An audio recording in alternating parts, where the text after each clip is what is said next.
What if I told you that living without fear or shame isn't some distant dream, but a choice? A choice that an ancient philosopher made, one that completely flipped the script on how we live today.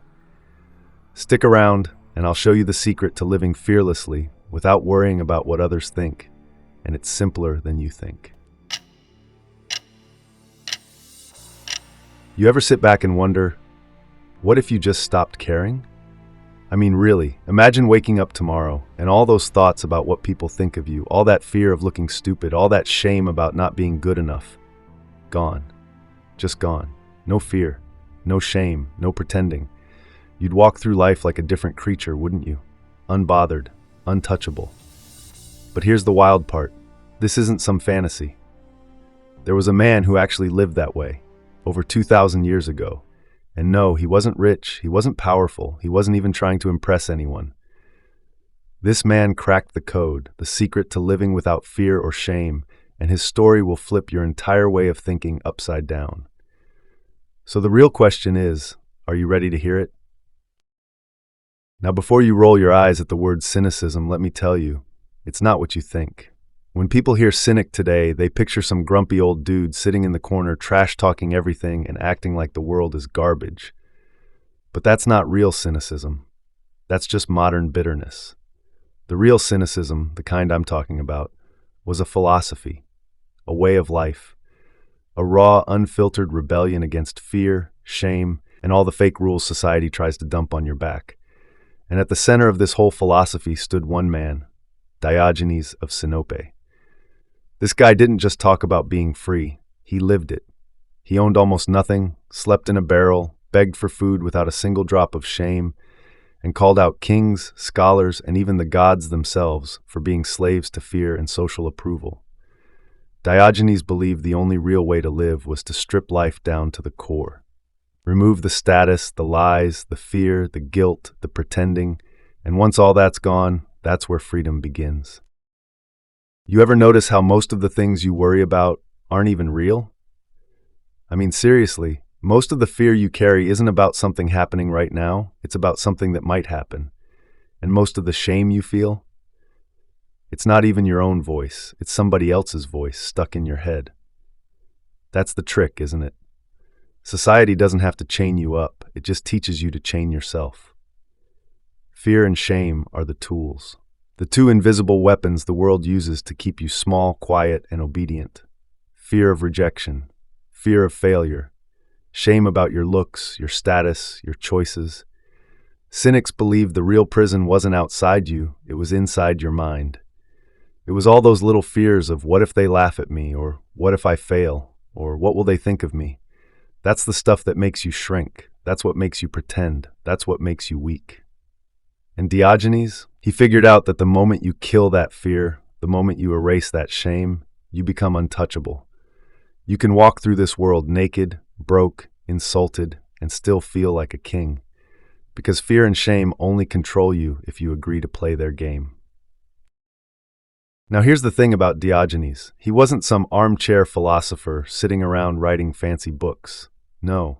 This man lived his ideas. His entire life was a giant middle finger to fear and shame. He slept in a barrel. Literally, a man with no house, no bed, no possessions, and no apologies. You think people laughed at him? Of course they did. You think he cared? Not even a little. There's this wild story, one of my favorites, where Diogenes was out in public, just minding his own business, and he started, well, let's say, taking care of business, if you know what I mean, right there on the street. Someone called him out, and his reply, pure gold. He said, "If only it were as easy to banish hunger by rubbing my belly. No fear, no shame, just pure unfiltered human nature." He wasn't trying to look good. He wasn't playing by the rules. He was living exactly how he wanted, without bending to anyone's approval. And then there's the most legendary moment. Alexander the Great, the most powerful man on earth, once approached Diogenes and asked, "Is there anything I can do for you?" And Diogenes, cool as ever, no bowing, no flattery, he simply looked at the emperor and said, "Yeah, stand out of my sunlight." That's the level of freedom we're talking about here. No fear of authority, no shame about his place in life, just pure, unapologetic existence. And that right there, That's the moment you realize fear and shame are only as strong as your need for approval. So what was Diogenes really doing? What was the real secret behind all that boldness, all that shameless, fearless living? It all comes down to one brutal but beautiful idea: radical self-sufficiency. See, the moment you need less, the moment you stop craving comfort, status, approval, attention, you become free. Because the less you need, the less anyone can control you.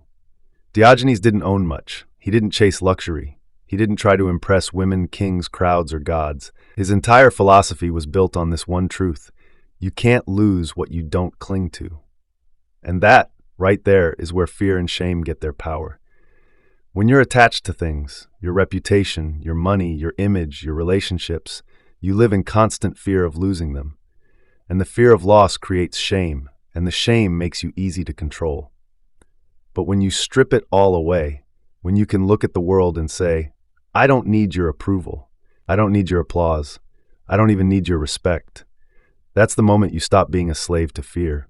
That's the moment shame loses its teeth.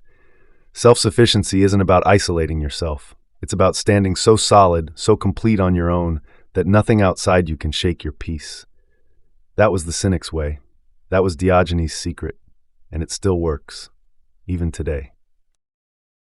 Now here's the part nobody likes to admit.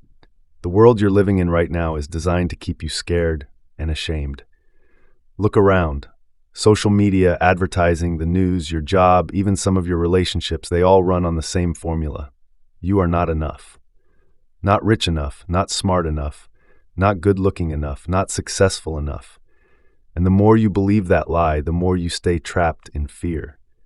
Fear of falling behind, fear of being judged, fear of not fitting in. And when fear becomes your normal, shame becomes your shadow. That's why you buy stuff you don't need.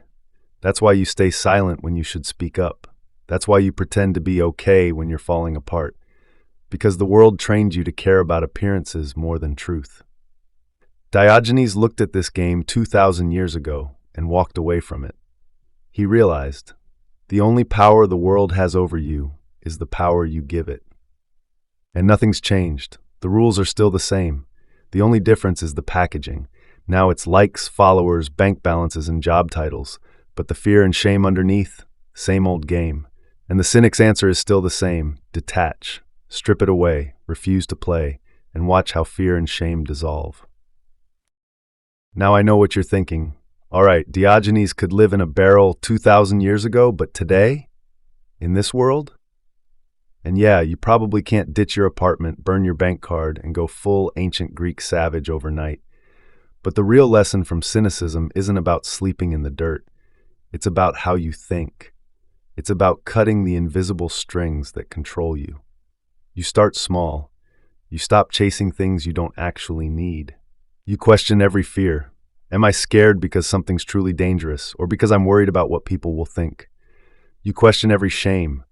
Do I feel bad because I did something wrong, or because I broke some fake rule society invented? You start seeing the difference between real freedom and the illusion of freedom.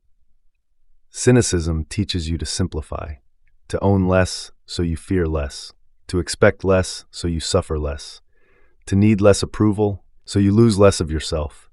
And little by little, you build a life where fear and shame have no room to grow. Because once you stop bending your life around people's expectations, the world can't scare you. It can't shame you. It can't own you. That's how the Cynics lived. And that's how you kill fear and shame, not by avoiding them, but by becoming immune to the very things that feed them. So what's the real secret here? Cynicism isn't about hating the world. It's not about walking around bitter and angry or acting like nothing matters. That's not strength. That's just noise. The real secret is this: when you stop pretending, when you stop begging for approval, when you stop trying to fit into a world that was designed to make you feel small, fear and shame lose their power. And that, my friend, is where real freedom begins. Diogenes didn't need permission to live. He didn't need a title. He didn't need likes or followers. He just lived, raw, unfiltered, and untouchable. And that's the question you've got to sit with. Do you have the courage to live like that? Because once you kill the fear of what people think, and once you erase the shame of not fitting in, the world has nothing left to hold over you. That's the cynic's path. That's the secret to living without fear or shame. And honestly, once you taste that kind of freedom, you'll wonder why you ever lived any other way. If this hits you even a little, you know what to do. Drop a comment below. Tell me, do you think you could live like a modern cynic? Could you really stop caring about the things that control you? And hey, if you want more deep, unfiltered conversations like this one, you already know. Hit that like button, subscribe, and I'll see you in the next video. Until then, stay sharp, stay free.